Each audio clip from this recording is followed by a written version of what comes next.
Hello everyone, good morning. Welcome to the lecture of accountancy, session 3.4 and question number 3. Another set of transactions, some old, some new. Okay, let us see what happens today. Pass the journal entries for the following transactions in the books of Sabrina. Transactions for the month of December. 9 transactions are there with us. As all of you know, the first transaction is always the same. Started business with the following. Read the first transaction. We have got debtors, machinery, scooter, cash, creditors, and bank balance of lot of. Let us pass the journal entry for the first transaction. The format of journal entry is there with us. અહીંયા આપણે heading આવું આપવાનું છે in the books of Sabrina.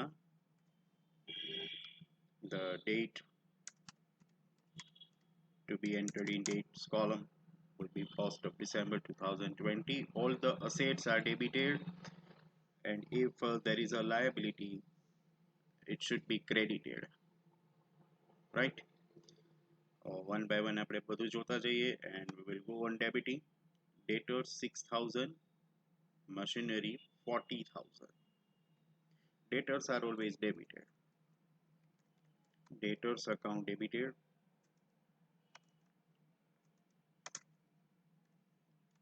6,000. Then machinery account debited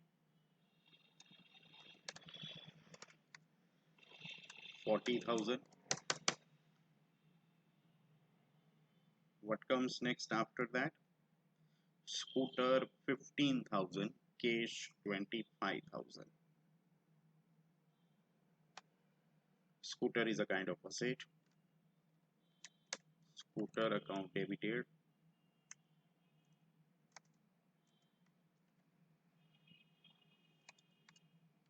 15,000.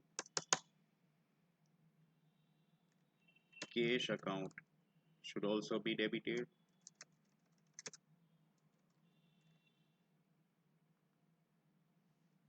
25,000.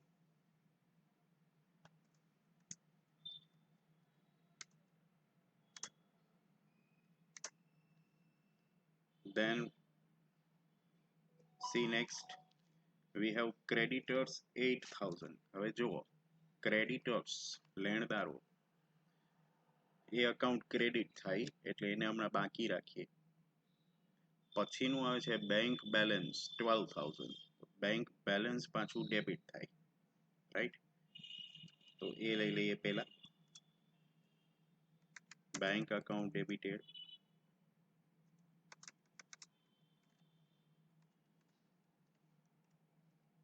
12,000. હવે creditors લઈએ 2. creditors account 8,000 to be credited. હવે જે કંઈ વધે એ બધું ક્યાં જશે, કયા અકાઉન્ટમાં જાય છે? Remaining to capital account. હવે ડિફરન્સ કાઢવાનું થશે. તો જુઓ, 40 ને 6 46 ને 15 એટલે 61. 61 પ્લસ 25 86 પ્લસ 12 98. ડેબિટ સાઇડનો ટોટલ આવે છે 98,000. એમાંથી ક્રેડિટર્સ 8,000 ના લેસ કરી નાખો એટલે 90,000 કેપિટલ અકાઉન્ટમાં આવશે. 90,000. Done with that. First entry passed. આ વખતે આપણે નેરેશન નહીં આપીએ. બસ બાબત જેમાં ઘણા બધાને કંટાળો આવતો હતો, મને કંટાળો આવતો હતો, એવું નથી કે તમને કંટાળો આવતો હતો. બાબત છે આ વખતે જવા દે. બાબત જે ખબર જ છે બધાને. We are not going to describe the whole transaction. So the first entry for question number 3 is passed. Now we are moving to the second entry.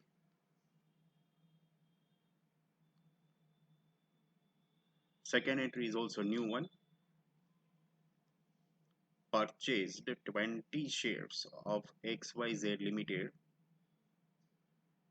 at 200 rupees per share and paid brokerage એટલે દલાલી at 2%. Share ઉપર જે brokerage આપણે pay કરતા હોઈએ એ અલગથી mention કરવાની હોતી નથી. એ શેરની જે પ્રાઇસ આવે એમાં જ આપણે એડ કરી દેવાની હોય છે. શેર્સ જ્યારે આપણે પરચેસ કરીએ then it becomes our investments. એને ઇન્વેસ્ટમેન્ટ્સ કહેવાય. ઇન્વેસ્ટમેન્ટ્સ ડેબિટેડ. ઇન્વેસ્ટમેન્ટ અકાઉન્ટ ડેબિટ કરીશું. આપણે એની ટોટલ અમાઉન્ટ ફાઇન્ડ કરીએ તો 20 શેર્સ છે. એક શેર 200 નું છે. બરાબર છે ને? એ જ રીતે છે ને? 20 shares at 200 per share.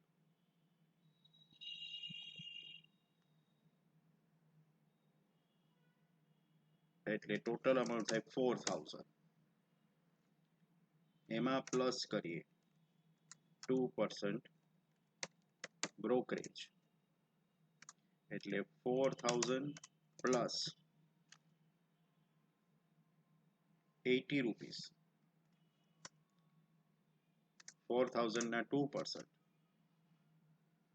એટલે 80 રૂપીસ પ્લસ કરો એટલે હવે total amount of investment will arrive at 4080 rupees. So investments account will be debited with 4080 rupees to cash account. આમાં ચેક થી પે કર્યા છે કે કેશ થી એવું કઈ કહ્યું નથી એટલે આપણે કેશ રાખીએ 4080 rupees.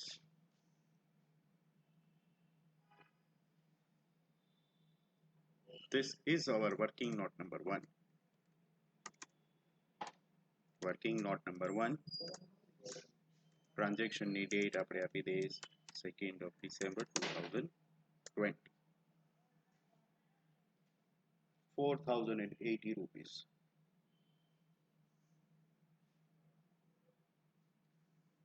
Done with the second transaction. Now we are moving to the third entry.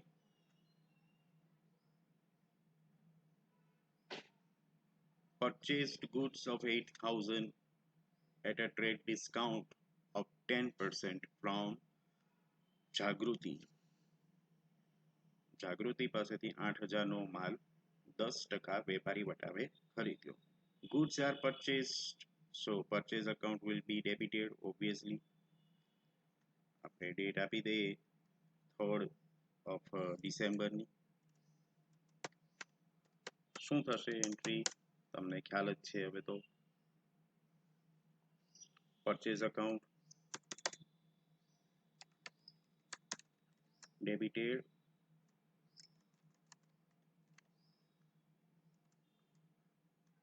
to Jagruti account. આ એન્ટ્રી થશે રાઈટ. હવે એની અમાઉન્ટ ફિક્સ કરો તો 8000 રૂપીસ છે ટોટલ અમાઉન્ટ. એમાંથી 10% ટ્રેડ ડિસ્કાઉન્ટ આપણે માઇનસ કરીએ. 8000 ના 10% કરી અને માઇનસ કરો. ચલો અને કેટલી અમાઉન્ટ આવે છે 7200 રાઈટ. 7,200 જાગૃતિ પાસેથી લેવાના. અત્યારે આપણે ક્રેડિટ ઉપર પરચેસ કર્યો છે. જાગૃતિને આપણે આપવાના, પરચેસ કર્યું છે એટલે આપણે જાગૃતિને પે કરવાના થશે.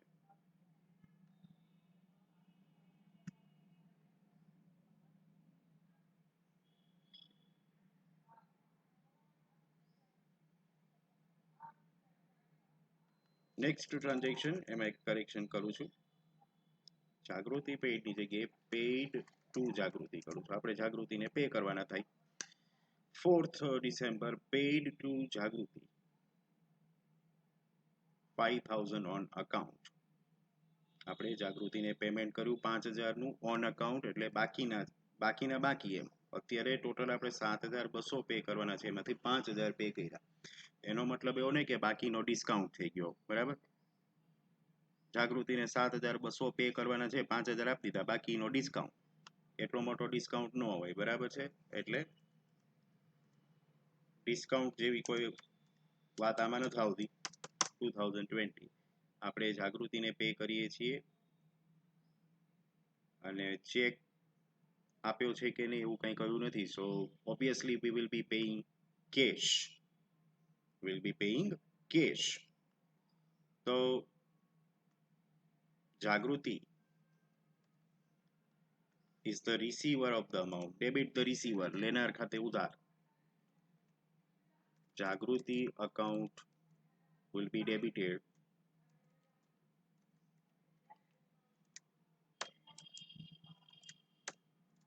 to cash જાય છે, જાય તો જમા.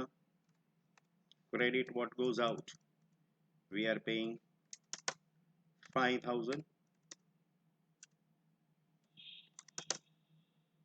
Payment done. Entry passed.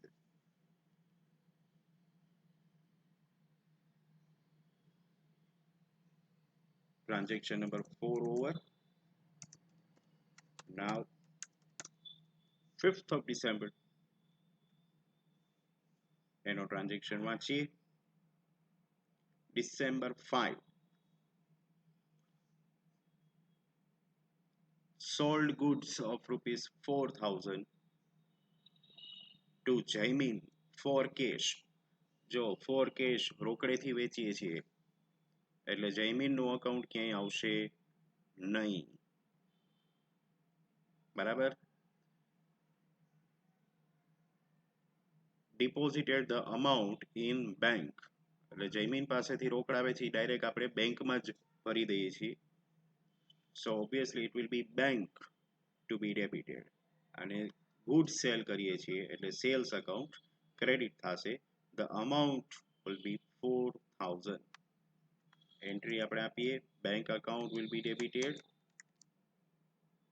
Bank to sales, બરાબર. અને એમાં કઈ ડિસ્કાઉન્ટ કે એવું કઈ છે નહીં એટલે 4,000.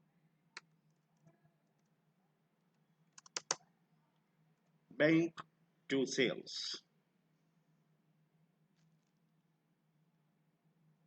આ થઈ ગયો December 5 નો ટ્રાન્ઝેક્શન. આગળ વધીએ છીએ 6th of December.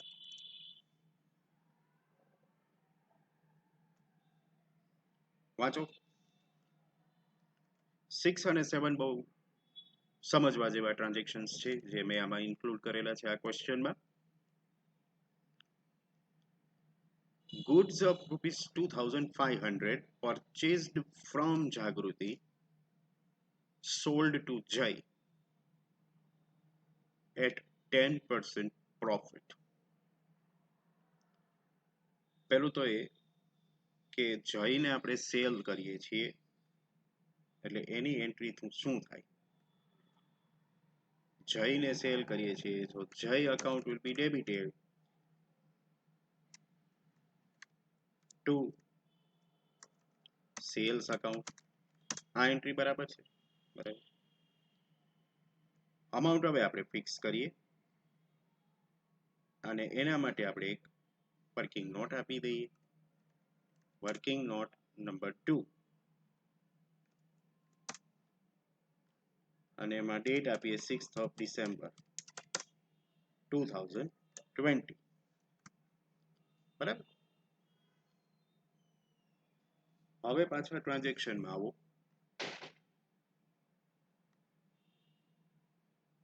Goods of rupees 2500 purchased from Jagruti.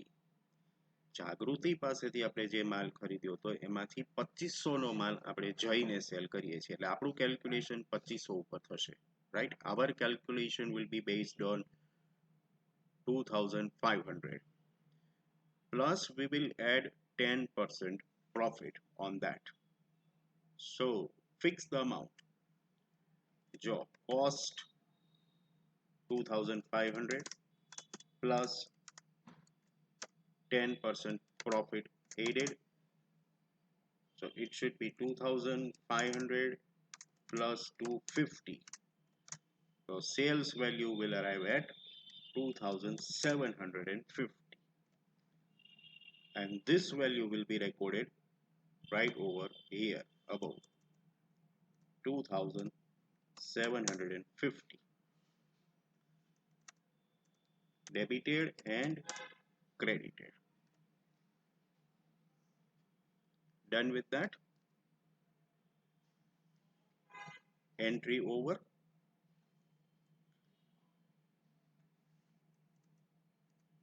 Now next transaction related with the same date આપણે મૂકીએ 7th of December અને વાંચીએ 7th of December માં બે ટ્રાન્ઝેક્શન છે. આમ તમે જુઓ છો, Jai returned goods of 550 which we returned to જાગૃતિ. એટલે બે ભાગ કરી નાખીએ, પહેલા જય વાળું લઈ લઈએ પછી જાગૃતિ વાળું લેશું. તો જય returned goods of 550, જયને આપણે સેલ કર્યું હતું એ રિટર્ન આવે છે. સો that will become sales return, એને વેચાણ પરત કહેવાય. બરાબર છે. વેચાણ પરત ખાતે ઉધાર જ થાય. Sales return account is always debited. So pass the entry first. Sales return account debited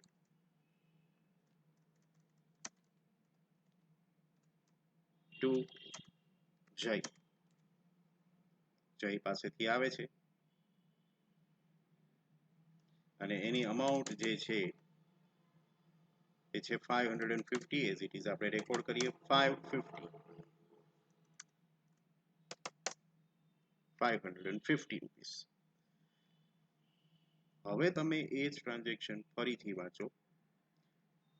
જય return goods of 550 we recorded which we returned to જાગૃતિ. એ આપણે જાગૃતિને રિટર્ન કરીએ છીએ. તો હવે એ કયું રિટર્ન થાય? એ ખરીદ પરત થાય, purchase return, right. Date same 7th of December 2020. Purchase return જે હોય બરાબર એ ક્રેડિટ થાય, ખરીદ પરત ખાતે જમા થાય. So Jagruti account will be debited. Jagruti account debited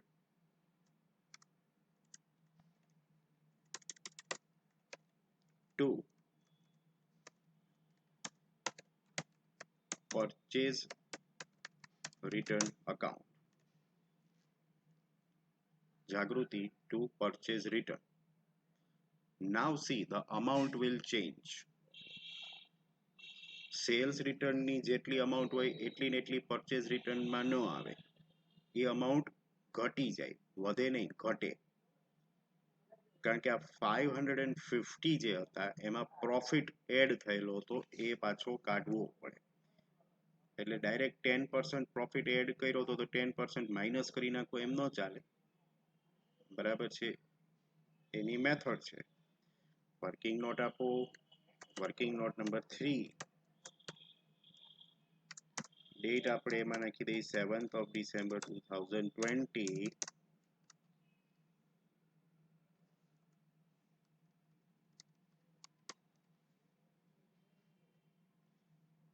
જુઓ કેવી રીતે આપણે એની ઓરિજિનલ કોસ્ટ ફાઇન્ડ કરીએ છીએ. Sales value equals to cost price. અહીંયા ઉપર જ છે. આગળ વર્કિંગ નોટ નંબર 2 જુઓ. આ વાળું કોસ્ટ હતી 2500, એમાં આપણે પ્રોફિટ એડ કર્યો 10%, એટલે સેલ્સ વેલ્યુ 2750 આવી. બરાબર, એટલે સેલ્સ વેલ્યુ 2750, તો કોસ્ટ હતી એની 2500. એ નીચે રહેલી 2750 sales value, તો cost price is 2500. આ બેને કમ્પેર કરવાની. તો આપણી અમાઉન્ટ છે 550, એમાંથી પાછું આવ્યું 550, તો એની કોસ્ટ પ્રાઇસ કેટલી? 550 એ કેટલી? તો એનો આન્સર આવે છે 500. 500 એટલે પરચેઝ રિટર્ન જે છે એની અમાઉન્ટ 500 થાય, કે જે આપણે અહીંયા એન્ટ્રીમાં મૂકશું. 500 ડેબિટેડ એન્ડ 500 ક્રેડિટેડ. આ રીતે પ્રોફિટ રિમૂવ થઈ ગયું. તો જ્યારે સેલ્સ રિટર્નમાંથી પરચેઝ રિટર્નમાં જઈએ ત્યારે આ રીતની વર્કિંગ નોટ તમારે આપવી પડે. Left hand side sales price રાખવાની, right hand side cost price રાખવાની, જૂનો ડેટા કમ્પેર કરવાનો, પછી સેલ્સ રિટર્નની વેલ્યુ લેશો એટલે અહીંયા પરચેઝ રિટર્નની વેલ્યુ આવી જશે, અને એ પરચેઝ રિટર્નની જે વેલ્યુ છે એને આપણે અહીંયા એન્ટ્રીમાં મૂકી દેવાની. ડાયરેક્ટ 10% કરીને માઇનસ કરવાના નહીં. Clear? Okay, now we are moving to the next transaction, 8th of December 2020.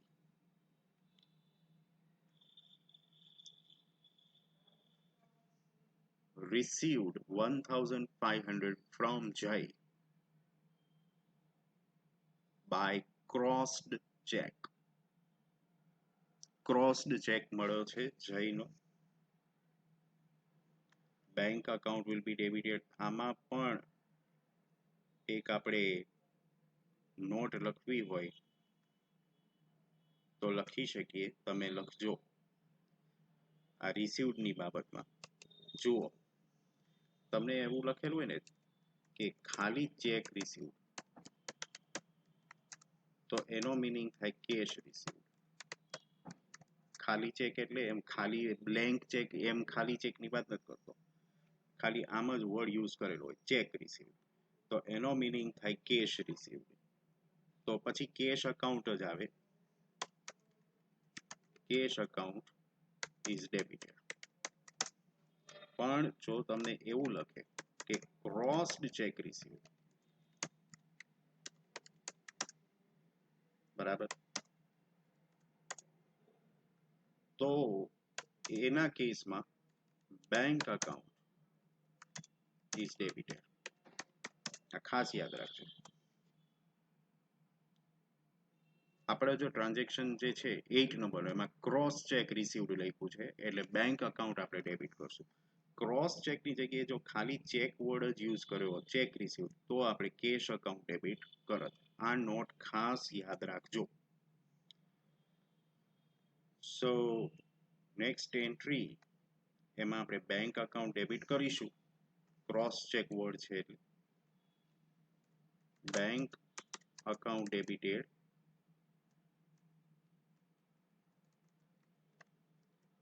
Two જય. જય પાસેથી મળે છે તો જય અકાઉન્ટ ક્રેડિટ કરવાનું થાય. 1500 નો ચેક આપણને મળ્યો છે, ક્રોસ ચેક મળ્યો છે 1500.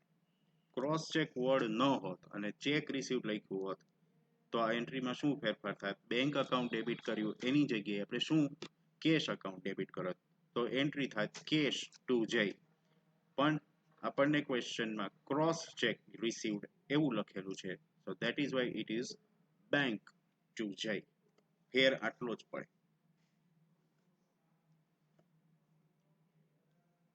Done with that. And now 9th of December,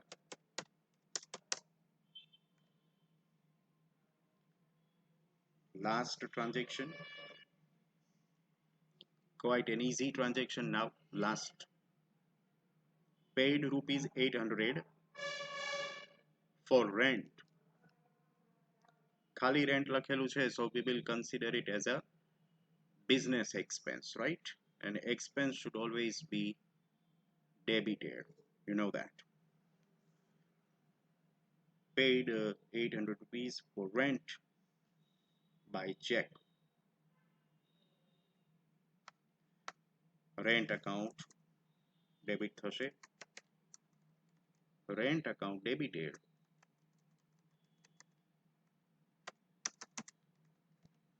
To bank account.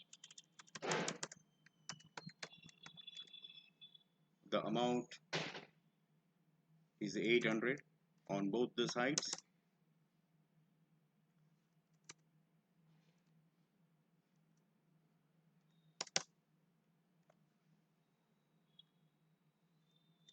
આમ તમે જોવા જાવ તો ટ્રાન્ઝેક્શન્સ 9 હતા, પણ 7મા નંબરમાં 2 એન્ટ્રી હતી, એટલે આમ તમે જોવા જાવ તો 10 એન્ટ્રી થઈ.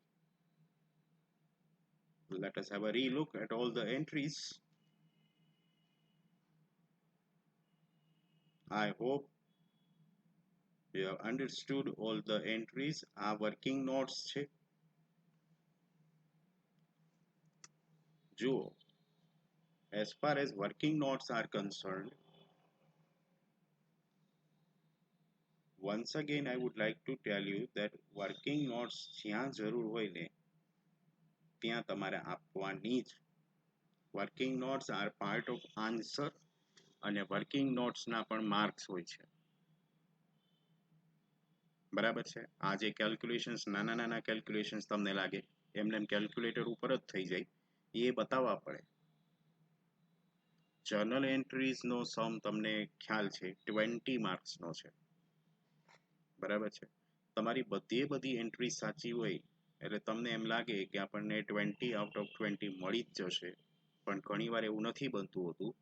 એનું કારણ એ છે કે અમુક જગ્યાએ આવી માઇનર વર્કિંગ નોટ્સ આપવાની હોય, પણ એ તમે રફ વર્કમાં કરી નાખી હોય.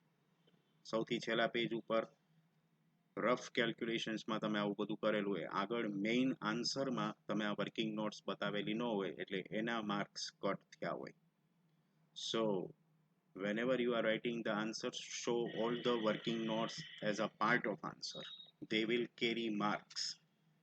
પછી શું થાય, તમારે બધી એન્ટ્રી સાચી હોય એટલે 15, 16, 17, 15, 16, 17 એવા માર્ક્સ મળે. બરાબર? 2-3 માર્ક તો વર્કિંગ નોટ્સ ના કપાઈ જ જાય.